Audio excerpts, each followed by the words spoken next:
Hello, dear students. Today we are going to start Chapter 3 in Geography Class 7. The name of the chapter is Our Changing Earth. So, in the previous chapter, we discussed about the layers of the earth and different parts of the earth, rocks, and minerals. In this chapter, we are going to thoroughly discuss about the movement of the earth's surface, that is movement of the lithospheric plate. So let's get started. Okay, the next topic is lithospheric plates. So basically our earth crust, that is lithosphere, is broken into number of plates, and these plates are known as lithospheric plates. Okay, these plates move very slowly. Continuously these plates are in movement, but their movement is very slow, approximately a few millimeter in each year. So you can see here that the movement is very slow, but the lithospheric plates are in continuous movement. Now, one question here arises that why the lithospheric plates are movement? As you know that the second layer of our earth is mantle, and in mantle there is molten magma which is in liquid form. Now, because the movement of these molten magma in circular manner, our lithospheric plates are continuously moving. So the reason is the molten magma, which moves in a circular direction. You can see here in the picture given alongside. The movement of magma is in circular motion. Now, in this diagram, you can very clearly see the different lithospheric plates. Some are small and some are big plates. These lithospheric plates are also known as the tectonic plates. Here you can see our Indian plate. Indian plate is also there. Now there are movement of this lithosphere.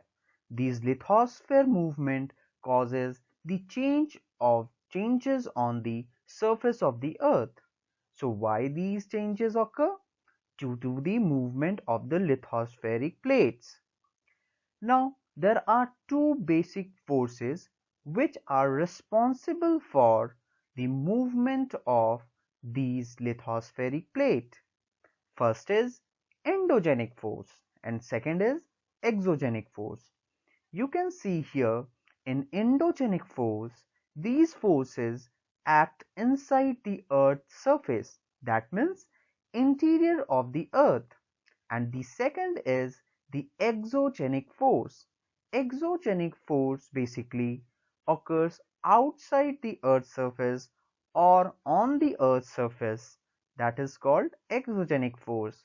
In this small flowchart you can clearly see that these are endogenic. When we combine this endogenic, which means inside, with the genic, which means origin, means the force which has its origin inside the earth crust is known as endogenic force, and exome, which means outside, when we combine this exo with genic, which means origin, it is known as exogenic force, means the force which originates outside the earth or on the surface of the earth is known as exogenic force.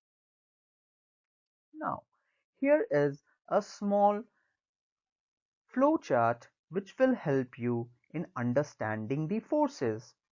In the first column, you can see the endogenic force. Endogenic force which originates inside the earth crust. Again, this endogenic force is divided into two different parts. First is sudden forces and the second is disastrophic forces. Sudden forces are for some minute or seconds, like earthquake, like volcano, like landslide. and disastrophic force are actually occur at very slow rate, and it causes building of new mountains. Now on the other side you will find exogenic force, the forces which occur on the surface of the earth. It causes two important activities. First is erosional and the second is depositional. Erosional means to movement from one place to another, means the movement of soil when soil is wore down from one place, and it moved to another place is known as erosional. And that soil, when that soil get deposited to a place or a point, is known as depositional activities.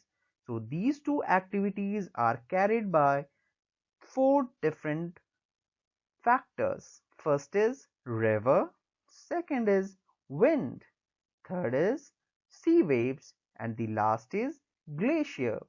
First, we will discuss about earthquake and volcano. Then after, we will discuss about the different activities which causes this erosional. Then we will discuss about these four factors which causes these activities like erosional or depositional, and with the help of these activities how new landforms forms.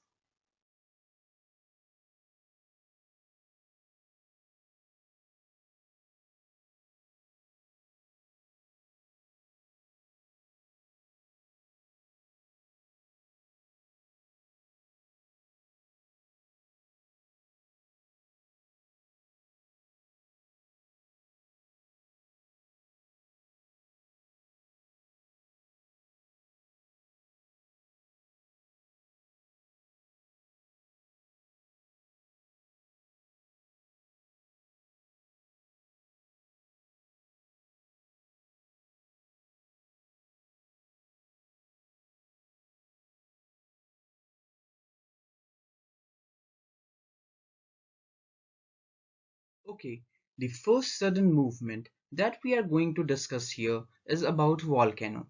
A volcano is a vent in the earth crust through which molten material erupts suddenly. You can see here the passage from which the magma comes out of the volcano is known as vent. The opening of volcano where these gases and ashes are coming out is known as crater. When this magma, molten magma from the mantle of the earth comes out from the crust, and when it reaches the earth's surface on earth crust, it is regarded as lava. Okay, now the next sudden movement that we are going to discuss here is earthquake. Now, when the lithospheric plates move, the surface of the earth vibrate to and fro. The vibrations can travel all around the earth. These vibrations are called earthquake. Now, in the earth crust, from where the vibration starts, you can see here in the picture there is focus. Focus is the point from where the vibration starts. Vibration starts from the particular point, and that particular point is known as focus.